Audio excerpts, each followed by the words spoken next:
Okay, but before we get to that, hello YouTube, welcome back to my channel where I talk about my game dev pastime. Today I will take you again to the world of Penitent, my post-doomsday adventure game which I'm crafting using the Godot game engine. I've recently completed another boss fight scene that is set in a gloomy, rainy environment that features an infinite field of grass, a rainfall, and a thunderstorm rumbling in the background. It also features a boss, obviously, but first I'll break down the environment, so if you're not interested in that, you can skip ahead to the boss fight. Oh, and before I continue, please remember to subscribe to the channel and sign up for the alerts. It really does help a lot, actually. I got quite a lot of comments on the clouds and how convincing they look. No, it's not a sky shader, it's just a panorama. I made this image in Photoshop. It's basically a bunch of storm clouds in a equirectangular projection. You can make your own, it's pretty easy to do. If you'd like to know how, let me know in the comments and I'll show you. The rolling thunder thing is also not a shader. Quite a few people have asked me about that too, so I have this reflection to share. You don't have to shader everything, guys, really. Before you write a wall of code, see if you can achieve the desired outcome with more practical effects. This is what I do first before I write a shader, because those take time to get right and I don't have time. So this effect is pretty banal, actually. It's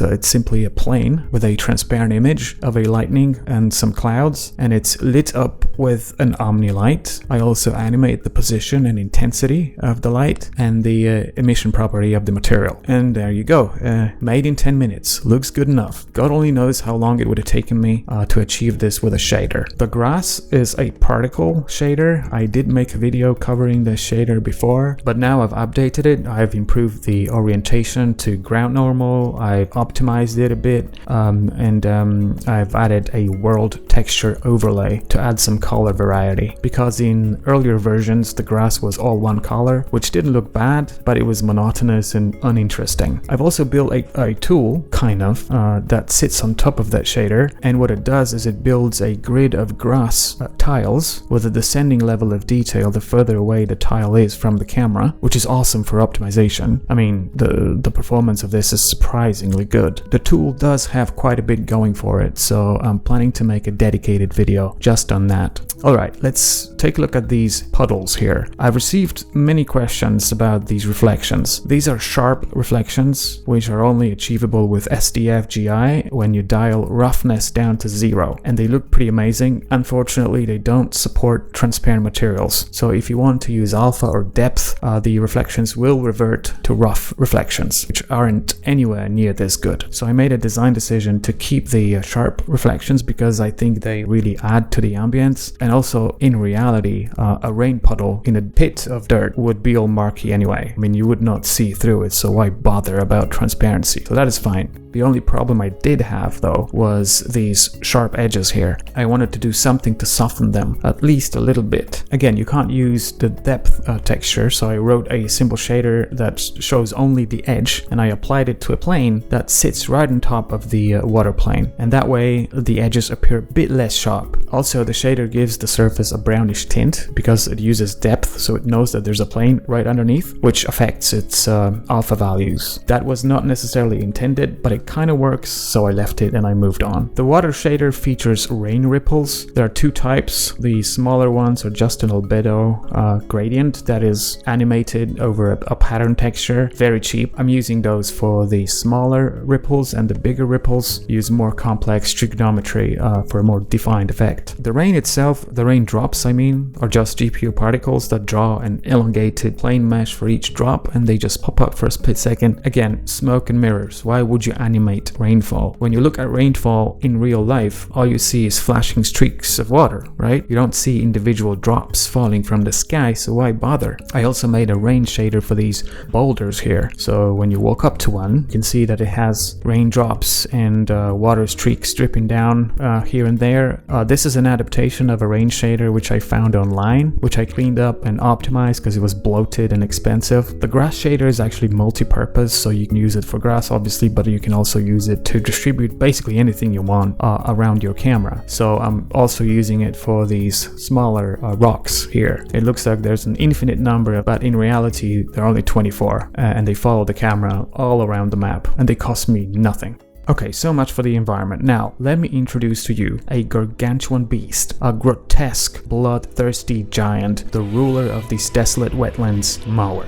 I call this thing Mower because it wants to mow you like a blade of tall grass. It stands some 100 feet tall, so it's freaking enormous. It has an ugly head, long and lanky legs, and it has a spine that is hanging upside down from that head at the top, and at the bottom of that spine is another head which looks like it's upside down and slashed in half with teeth growing all over it, and it has these huge eyes in all the wrong places and a rotating blade attached to the bottom, hence Mower. Mower has taken me a long time to build, not just the modeling and texturing but also the behaviors. When it spots you or hears you approach, it will release a pretty haunting groan, and it will charge at you. These movements are supposed to be reminiscent of those horror movie scenes where a demon would bone crack across the room towards the camera.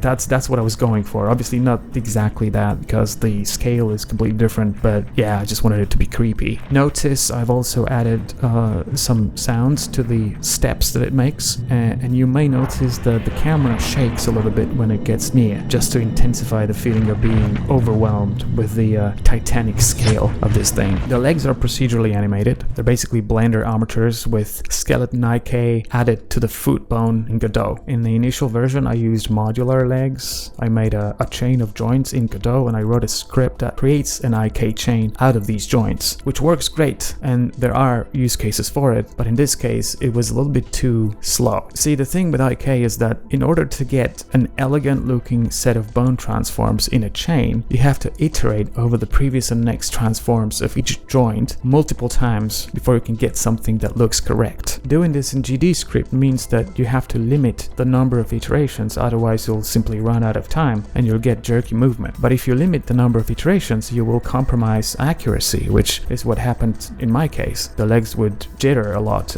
so I decided I needed to use C++ to do the IK, and that's what I ended up doing. Conveniently, there is the skeleton IK node in Godot that does all that freaky math for you, and it's super efficient. I got like 20 frames back from using Godot's IK. All you have left to do is write some code to get the current and next positions. In my code I also added some extra parameters like step duration, step interval, step height, which are all pretty useful, I have to admit. So Mower wants to kill you, obviously, and it goes about this in two ways. First, it kind of squats over you and starts mowing, but because it's so big and clumsy, you can actually dodge a lot of its attacks. So to make it harder, once it's got half of its HP taken away, it will start spitting ninja stars every time it gets shot, and you have to dodge those too. These shurikens follow a pre-made path which points towards the player. They spawn at the mouth of this lower head. I made a few different paths to differentiate the trajectory, and I load a different one each time a shuriken is instantiated.